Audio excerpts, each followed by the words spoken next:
Pronto, ó. Já que eu falei do pai com o filho, e agora eu vou complementar com a mãe, que era para me ter falado, né? Mas vamos colocar cada caso um caso, certo? Então, eu tive a memória como pai no oceano, a mãe teve a memória no rio e o filho teve a memória em outro lugar, na areia, certo? Na areia.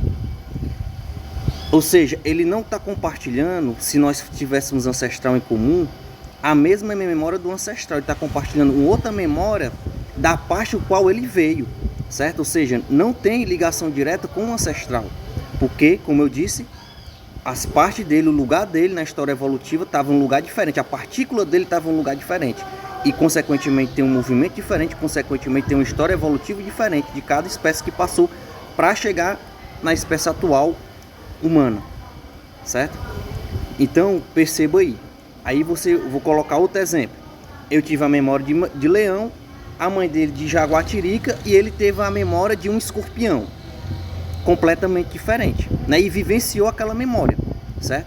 Ou seja, não temos ancestral em comum, ou seja, não existe ancestral entre as espécies.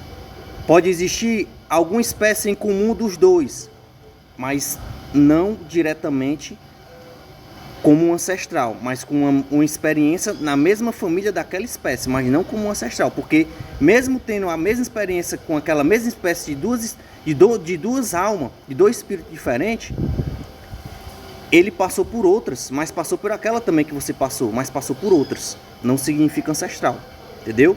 Tem mais.